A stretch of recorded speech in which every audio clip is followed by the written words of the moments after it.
ఓం శ్రీ మాత్రే నమః. ఓం గురుభ్యో నమః. ఓం శ్రీకృష్ణాయ నమః. అందరికీ నమస్కారం అండి. తేదీ జూన్ 16 ఆదివారం, క్రోధీనామ సంవత్సరం జ్యేష్ఠమాసం శుక్లపక్షం ఉత్తరాయణం, గ్రీష్మ ఋతు తిథి దశమి నక్షత్రం ఆస్థ. ఇవాల్టి మేషం నుంచి మీనం వరకు రాశి ఫలితాలు చూద్దామండి. మొట్టమొదటిగా మేషరాశి.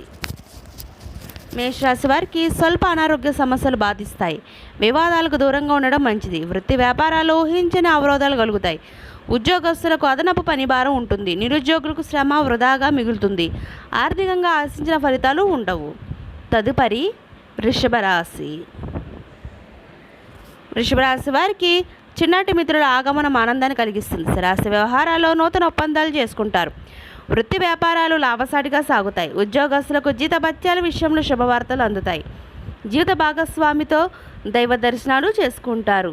తదుపరి మిథున రాశి. ఇక మిథున రాశి వారికి ఉద్యోగాల్లో మీ పనితీరుతో అందరినీ ఆకట్టుకుంటారు. స్నేహితుల సహాయంతో రుణ సమస్యల నుండి బయటపడతారు. సోదరులతో వివాదాలు పరిష్కారం అవుతాయి. వృత్తి వ్యాపారాల్లో అనుకూల వాతావరణం ఉంటుంది.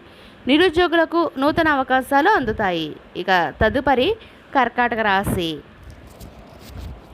కర్కాటక రాశి వారికి వృత్తి వ్యాపారాలు మరింత ఉత్సాహాన్ని పరుస్తాయి. చేపట్టిన కార్యక్రమాలు మందకోడిగా సాగుతాయి.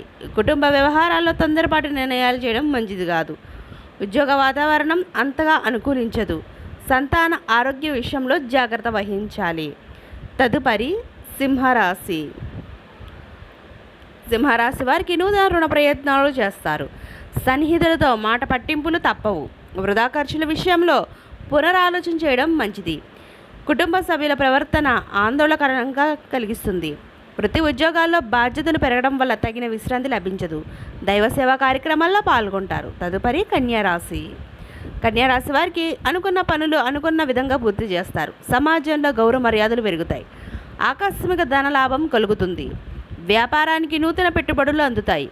వృత్తి ఉద్యోగాల్లో పని ఒత్తిడి నుండి ఉపశమనం లభిస్తుంది. చాలా కాలంగా వేధిస్తున్న సమస్యల నుండి బయటపడతారు. తదుపరి తులారాశి. తులారాశి వారికి నేత్ర అనారోగ్య సమస్యలు బాధిస్తాయి. ఇతరుల విషయంలో జోక్యం చేసుకోవడం మంచిది కాదు. గృహమున కొందరు ప్రవర్తన మానసిక అశాంతి కలిగిస్తుంది. వృత్తి వ్యాపారాల్లో లాభాలు అందుకోవడానికి మరింత కష్టపడాలి.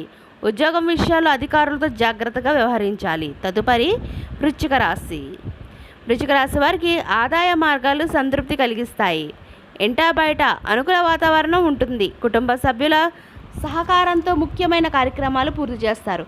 వృత్తి వ్యాపారాల్లో నూతన పెట్టుబడులు అందుతాయి. ఉద్యోగస్తులకు అదనపు బాధ్యతలు ఉన్నప్పటికీ సమర్థవంతంగా నిర్వహిస్తారు. తదుపరి ధనుసు రాశి. ధనుసు రాశి వారికి సోదరులతో స్థిరాస్తి వివాదాలు చికాకు పరుస్తాయి. వృత్తి వ్యాపారాలు మరింత నిరుత్సాహ వాతావరణం ఉంటుంది. నిరుద్యోగులకు లభించిన అవకాశాలు సద్వినియోగం చేసుకోవాలి. ఆధ్యాత్మిక సేవా కార్యక్రమాలపై దృష్టి సారిస్తారు. వాహన ప్రయాణాల్లో జాగ్రత్త వహించడం మంచిది. తదుపరి మకర రాశి. మకర రాశి వారికి ముఖ్యమైన పనులు అప్రయత్న కార్యసిద్ధి కలుగుతుంది. నూతన వాహన కొనుగోలు ప్రయత్నాలు ఫలిస్తాయి. వృత్తి వ్యాపారాలు పుంజుకుని మరింత ముందుకు సాగుతాయి. ధన వ్యవహారాలు ఆశాజనకంగా ఉంటాయి. ఉద్యోగస్తులకు అధికారుల అనుగ్రహంతో అనుకూల మార్పులు చోటు చేసుకుంటాయి. తదుపరి కుంభరాశి. ఇక కుంభరాశి వారికి నిరుద్యోగులకు కళలు సాకారం అవుతాయి. చిన్నటి మిత్రుల నుండి శుభకార్యాల ఆహ్వానాలు అందుతాయి. భూక్రయ విక్రయాలు అనుకూలంగా సాగుతాయి. వ్యాపారాలు మరింత ఉత్సాహంగా పనిచేసి లాభాలు అందుకుంటారు. చేపట్టిన పనులు అప్రయత్నంగా పూర్తవుతాయి. తదుపరి మీనరాశి. మీనరాశి వారికి ముఖ్యమైన వ్యవహారాలు వాయిదా వేయడం మంచిది. బంధుమిత్రులతో అకారణ వివాదాలు కలుగుతాయి. నూతన వ్యాపారాలకు పెట్టుబడులు పెట్టే విషయంలో పునరాలోచన చేయడం మంచిది. ఉద్యోగస్తులకు సహోద్యోగులతో మాట పట్టింపులు ఉంటాయి. వృధా ఖర్చులు పెరుగుతాయి. ఇదండి ఇవాళ మేషం నుంచి మీనం వరకు రాశి ఫలితాలు. ఈ వీడియో మీకు నచ్చితే షేర్ చేయండి, లైక్ చేయండి. మరిన్ని వీడియోస్ కోసం మా ఛానల్ సబ్స్క్రైబ్ చేసుకొని పక్కన బెల్ ఐకాన్ ఉంటుంది, దాన్ని ట్యాప్ చేసి ఆల్ అన్న బటన్ క్లిక్ చేస్తే మేము చేసే ప్రతి వీడియో మీకు నోటిఫికేషన్గా వస్తుంది. ఇంకొక మంచి వీడియోతో మళ్ళీ మీ ముందుకు వస్తాం. సర్వే జన సుఖినో భవంతు. అందరికీ ధన్యవాదాలు.